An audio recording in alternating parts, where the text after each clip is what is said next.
What's going on, everybody? This is MDENT313, and I'm back at you with another one. Listen, what I want to talk about is these ducktails in boxing. I should have put Gervonta Tank Davis up there, but I think I cooked him enough for right now, right?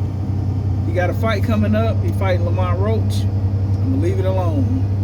Even though that ain't the fight we asked for, nobody asked for that, but I want to talk about William Zepeda, who's a legendary Hall of Fame duck.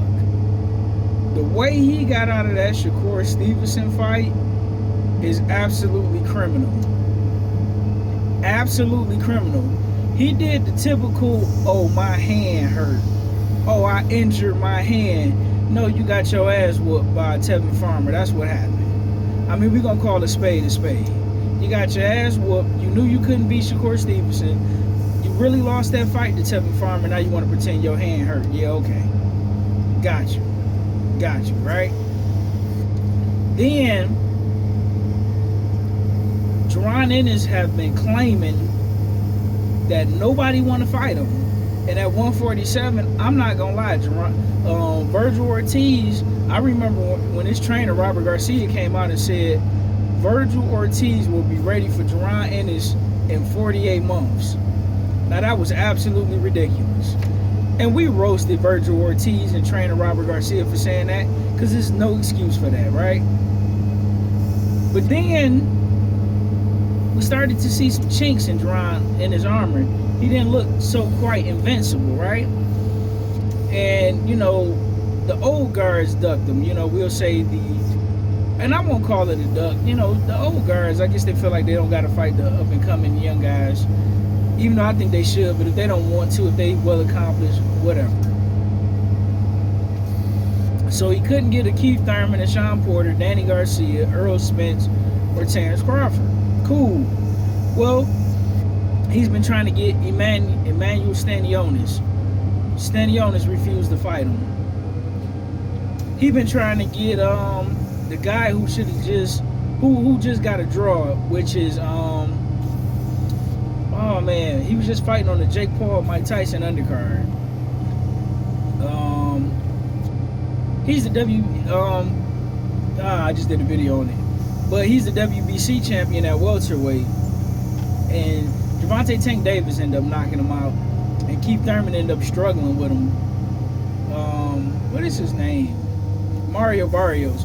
Mario Barrios has been ducking Jarron Ennis, right? Emmanuel Stanionis been ducking Jarron Ennis, and him and Virgil Ortiz been ducking each other. And then, who's the other champion? Whoever the other champion is at welterweight. Oh, Brian Norman.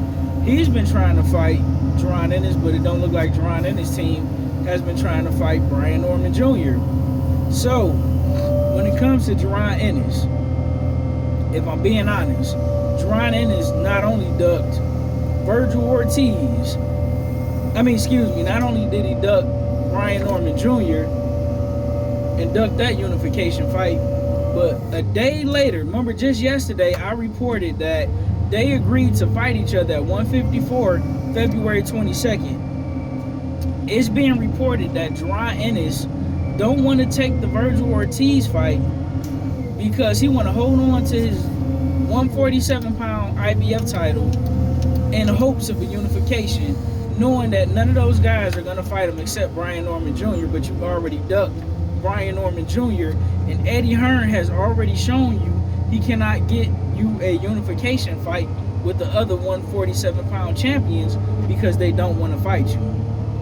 So I'm going to have to file this if this is true, and Jarron Ennis do not take this opportunity, in which I think Jarron Ennis would knock out Virgil Ortiz if he do not move up to 154 where all the major players have moved to, and do not take that Virgil Ortiz fight.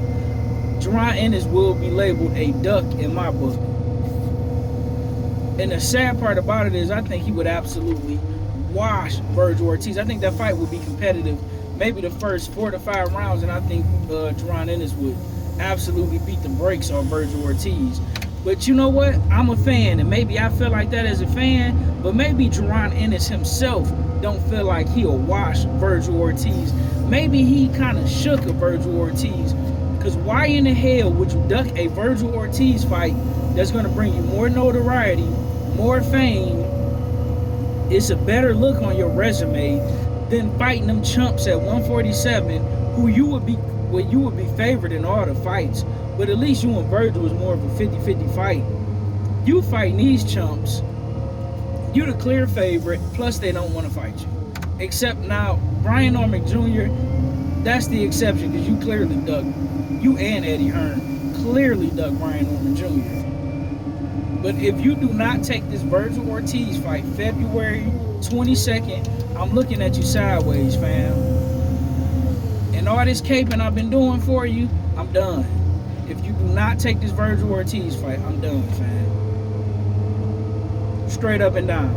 And William Zepeda, I have absolutely no respect for William Zepeda, because he don't want to fight nobody real.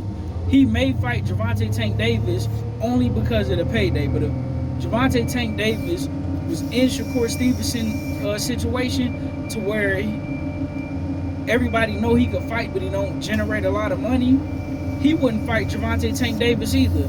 And until William Zepeda fights somebody real, until he fights a Shakur Stevenson, a Frank Martin, a Gervonta Tank Davis, Edwin De Los Santos, I'm looking at you funny, fam. I'm looking at you sideways. And that move that you pulled, pretending that your hand was hurt so you didn't have to fight Shakur Stevenson, you look like a whole sucker out here. And that's all I got. Let me know what you guys think. Put it down in the comment section. What you think about these two guys ducking the fades, but claiming that nobody want to fight them. We putting an end to all the sucker ish in boxing. With that being said, ladies and gentlemen, I'm out. Peace.